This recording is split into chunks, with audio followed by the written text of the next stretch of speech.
Hey everyone, Coach Powers here, and I want to talk about 5 misconceptions about mindfulness. Now, this is pretty important because I work extensively in mindfulness, and mindfulness or Zen Buddhism, Zen meditation, rather, not so much Buddhism, but Zen mindfulness or Zen meditation was a game changer for me, a life changer. To this day, even outside of how great Valium, and I was on Valium for 10 years, up to 40 milligrams, and initially Valium was like, oh my God, what an amazing drug. I think we all had that experience on our Benzo at one point. Call it the honeymoon period. You go, what a great drug. But even beyond that, it was Zen meditation that was the greatest thing that ever happened to me, the most impactful, life-changing, brain-changing, life-enhancing, quality-enhancing thing that ever happened to me. And so I'm huge on it. I think everybody should be practicing mindfulness, just like everybody brushes their teeth. I think it's that important that everybody, how important is it, Dave? Do you brush your teeth? Yeah, it's that important. That's how important mindfulness is. But there's so much misconceptions out there. And so many of my clients that come to me, they think they understand it. They think they've been practicing it. But in fact, they usually haven't been practicing it the correct way, and sometimes not at all. So I'm going to get into 5 misconceptions about mindfulness, starting with number 1. Mindfulness does not mean emptying your mind. That's probably the biggest misconception. I can't empty my mind. Well, you know what? You're not supposed to. And there's an old parable about the Buddha that this guy, this man wanted to learn how to, meditate and become enlightened. And he came to the Buddha and he says, teach me how to empty my mind. Teach me how to. I don't want to have any more thoughts. Teach me how to, be. I want to be like you. Teach me how to empty my mind. So the Buddha says, okay, do me a favor. Tonight I want you to go home, and all I want you to do is not think of monkeys. Come back in the morning, we'll talk. He said, what? That seems silly. Fine, just do it. Don't think about monkeys tonight. He said, that'll be easy. Okay, no problem. Then come talk to me in the morning. Next morning, the guy returns to the Buddha. Well, you can imagine, as you guys can imagine, he says, what did you do to me? I have not slept. All night, monkeys. That's all I could think about. Jumping in my mind. Everything. Monkeys. You make it stop. It's madness. What did you do to me? And the Buddha said, well, there you are. Lesson number 1. It's not about emptying your mind. And whatever you repress, whatever you push away in the mind comes back tenfold. Now that's important. That's a staple in mindfulness. And if you've been trying to empty your mind, you've been doing it wrong. And you've probably been having counter kind of paradoxical effects. This happened to me once when I was great at Zen meditation. And it's true that when you get to higher levels of it, you can definitely just go into a kind of a mindfulness or a fully present state where there are no thoughts.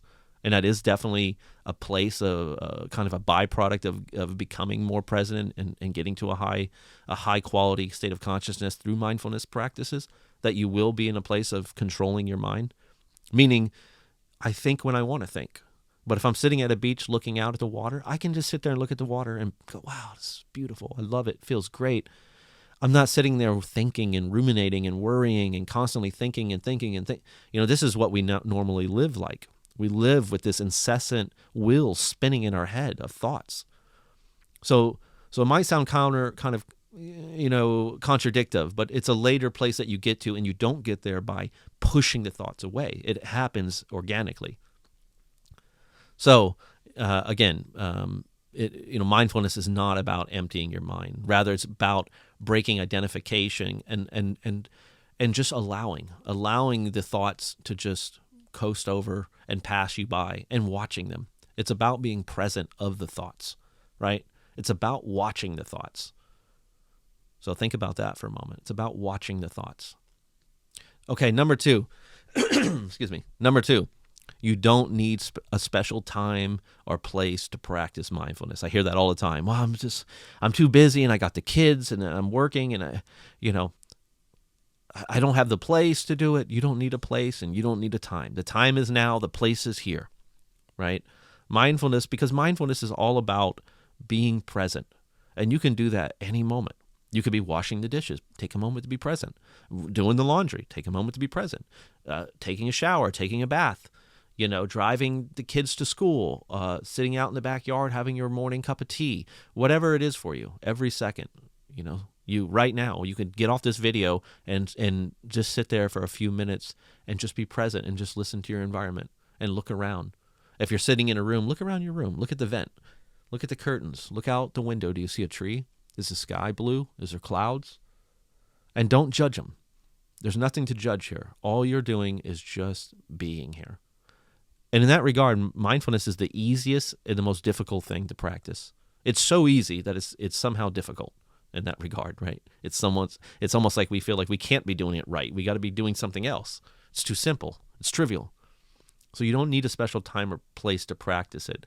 If you do have a place, it's very valuable for you to have a place. If you have, let's say, a little area where you sit every day and you say, I sit on my little couch or my little spot on the floor over here, and I look out the window, or I light a candle, or I listen to this music, and I sit here and I do some deep breathing, and to have a traditional practicing, what they call a formal meditation, that's great. And what I'm talking about is informal. In CBT, they call it informal mindfulness, meaning, you can do it anytime. So you don't need a special time or place to practice. It's here. It's now. It's only here and now. Number 3, meditation effects are not usually immediate. Every once in a while, you might have an experience with people that are just sort of have a propensity for meditation, for becoming spiritual, for becoming present. They have that in them. Great. The rest of us have to work pretty hard to get there, So the effects are not immediate. They take time. You have to know that, because otherwise you're going to sit down, and after I talk about this video, you'll sit down, you'll try it, and this doesn't work for me. No, it works for you, and it works for everybody, because that's the nature of it. It's almost like brushing your teeth and going, my teeth are still, brushing teeth don't work for me. No, it does. It works for everybody. There's not a person on this planet that mindfulness doesn't work for. There's not a person on this planet that becoming more present by becoming more present will not start to slow down that centrifugal force, that incessant spinning wheel of the mind that plagues us in our thoughts and rumination and breeds mental illness. Everybody can practice mindfulness. The trick is understanding it and understanding how to go about it, and also realizing that the effects take time. Mindfulness is not a sprint; it's a marathon. And it's in a way, it's a lot like treating diabetes, type 2 diabetes. If you're overweight, maybe 50 pounds, you've got way too much sugar and carbs in your diet. Okay, we're going to change your diet. We're going to start walking on a treadmill every day for 1 hour, even just slowly, right? You're not going to walk for a week and then jump off and go, diabetes is cured. Hell, after a week of walking, you might not even lose a pound. But if you keep it up, months go by, weeks go by, months go by, eventually 3, 4, 5 months later, you jump on the scale. Hey, you're 15, 20 pounds lighter. Your blood sugar levels are lower. Maybe not perfect yet, but they're there. They're coming down. Another 3 months, 6 months, even lower, less weight. You're improving. You're improving. So think of mindfulness like that. That it's a process that takes time. And if you can do that, then I think you can be more humble with it and really give it the time that it deserves, and not be waiting for immediate effects. So number 4, meditation apps are not meditation, guys. Now, I like meditation apps. I know they're very helpful. I'm not saying don't use meditation apps. They're great, right? But think of it this way. It's almost like kind of going back to the marathon. Meditation apps, if you're going to run, think about it as a race, right? Like you're gonna run a marathon, and you've been practicing by walking 5 minutes a day slowly on a treadmill, and then you do that for, let's say, a year, right? And then you get to the race that day, and everybody goes running, and you're walking, and after 5 minutes, the idea is you're just not ready for this. You weren't prepared for this thing. You've been practicing this minor version of something that, walking will help you get healthier. It's a precursor to running a marathon, sure. So meditation apps are more about distraction. They're great. They can get you a little more present. They can help you relax. They can help you get into a better quality of mind. which is great. And like I said, you should be doing that. Go ahead and use those apps, but realize they're not pure mindfulness, right? They're not purely making you present. What they're doing is giving you something to distract.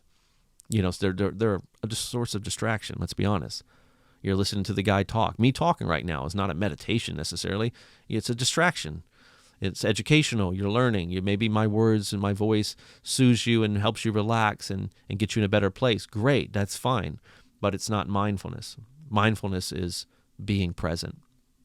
Now that's not to say you can't listen to a meditation app and be mindful, right? But that's already mindfulness happening there. Mindfulness can happen at a rock concert in that regard. It doesn't matter. You know what I mean? The tool didn't matter at that point. You became mindful at a rock concert, at whatever, at a NASCAR race, It doesn't matter. So again, not telling you not to use the apps, use them, but they're more about distraction. They're more about relaxation and less about mindfulness. Again, mindfulness is about increasing presence without judgment and becoming open and vulnerable. AKA letting go, learning to let go. Be present, be here now without judgment. Be here now without judgment. Don't judge it, right? And a lot of those apps are about judging. They're telling you things are good, things are fine, you are safe, and great. This is great for cognitive reframing. Cognitive reframing isn't mindfulness, though. Mindfulness, is not about telling yourself things are good. Mindfulness is about becoming present long enough that inner instinct, that inner quality of mind starts to permeate and rises from deep within you. And with it, it brings relaxation. And with it, it brings the feeling that things are going to be okay, because that's the truth of the reality. Mindfulness is about being real. It's about being truthful. It's about what is really happening right now and not what your fearful mind thinks it is or what your overly romantic mind thinks it is. Mindfulness is not about telling you that you're great, and it's not about telling you that you're terrible.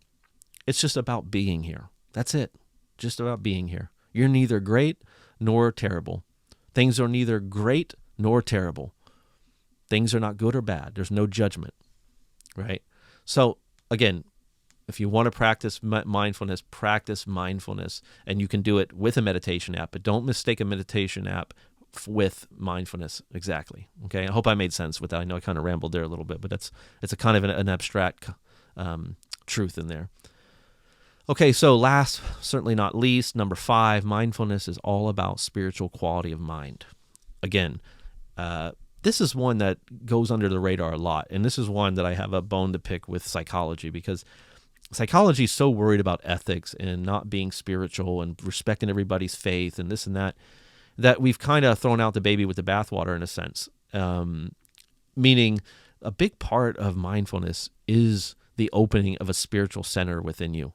And it doesn't matter if you're a Christian or a Muslim or whatever, it doesn't contradict your faith at all. If anything, it opens you to becoming a better Christian and a Muslim.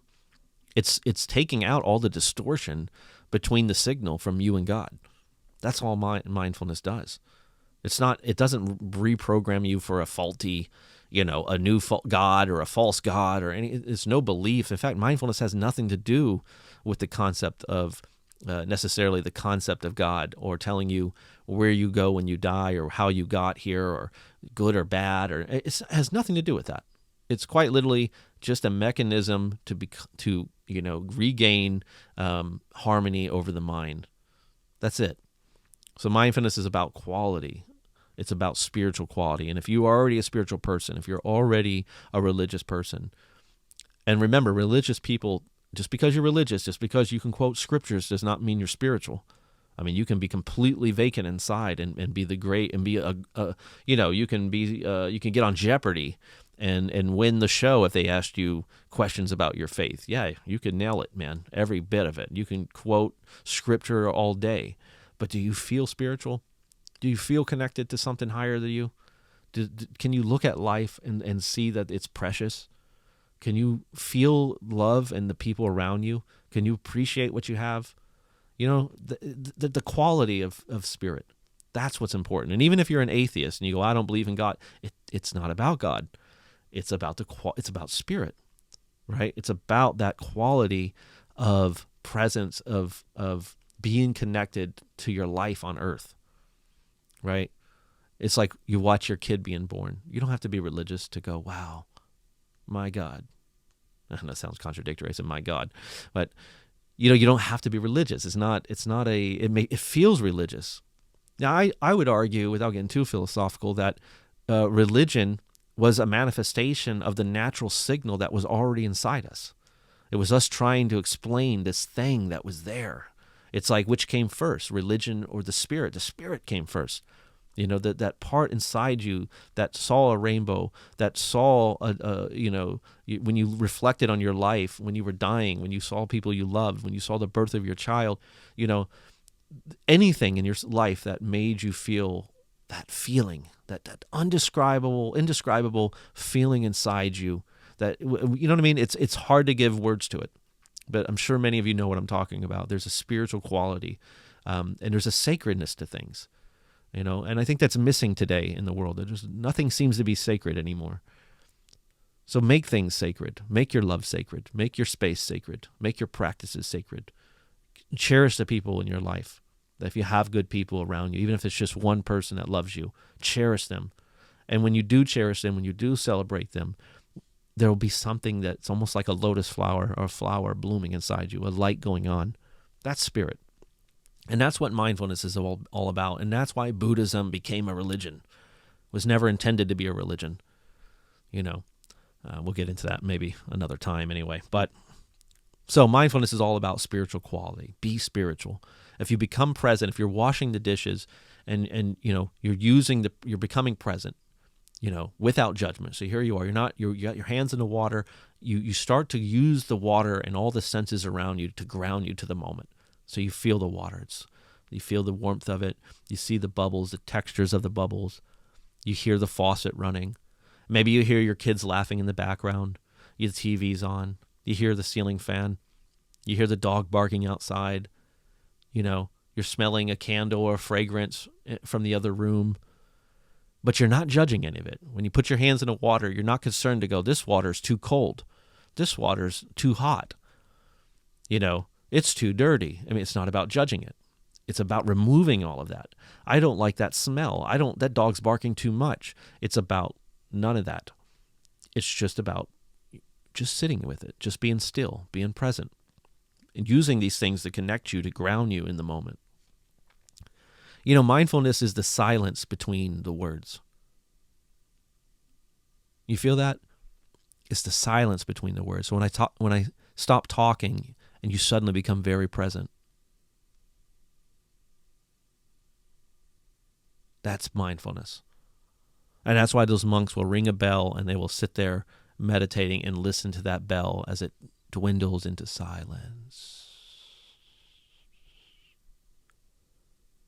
Right? That's the presence. And so we use everything to ground us to become more present.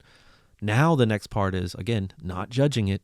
Because judgment wants to, we are addicted to judgment. It wants to jump in and go, well, this is too simple. Stop. Don't push the thoughts out again. Don't try to stop thinking or they will come back full force. Just watch them. Isn't that interesting? Look how the mind works. Look how it needs to judge. Isn't that fascinating? It has to judge. Interesting. Become present.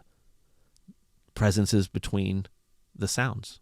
Presence is the gap.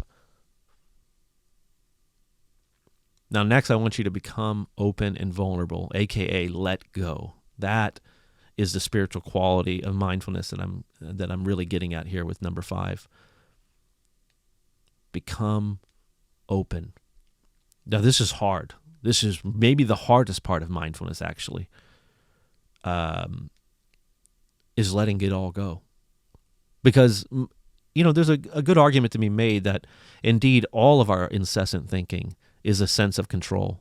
It's a desperate, irrational, frenetic sense of trying to hold on, to grip, to clench our fists tightly at the wheel as we feel like we're sliding off a cliff and bracing for impact.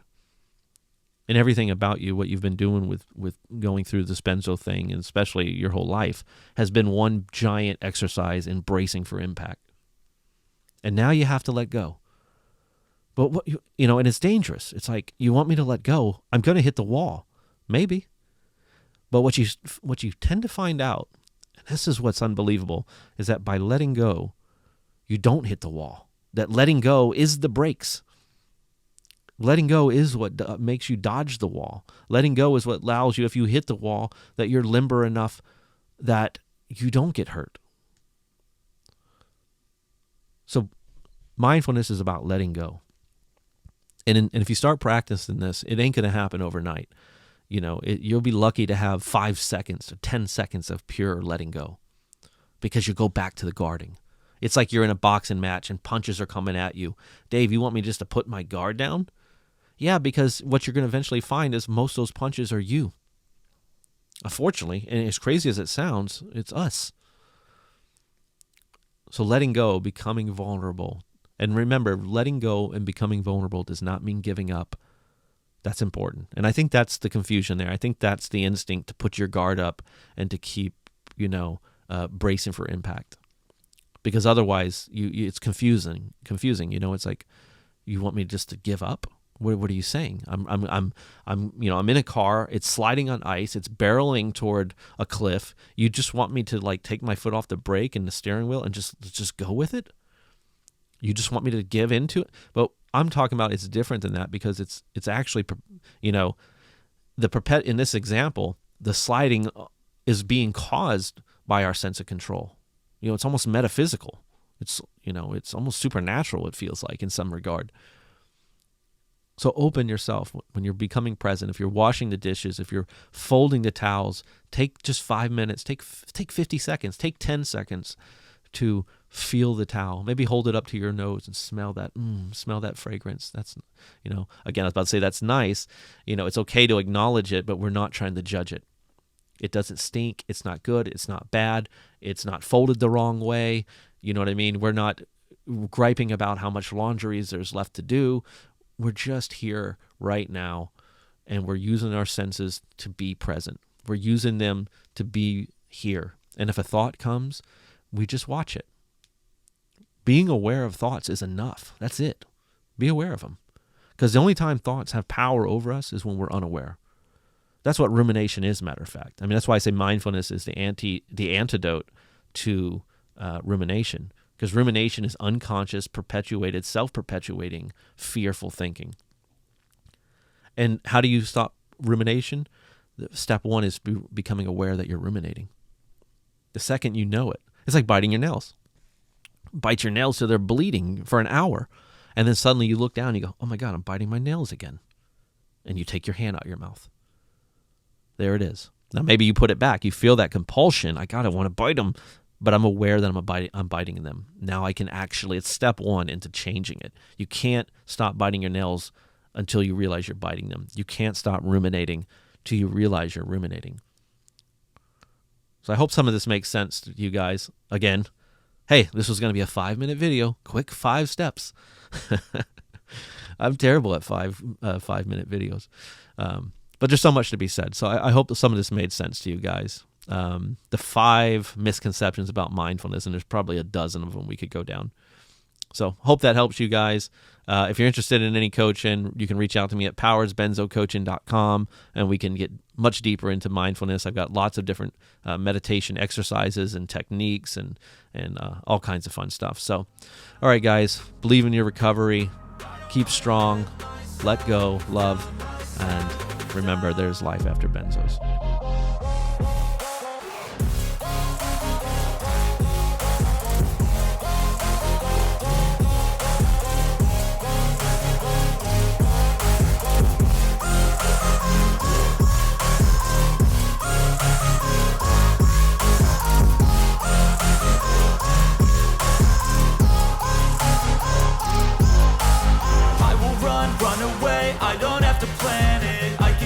Change my fate, you won't understand it. All alone, that's okay. People, I can't stand them.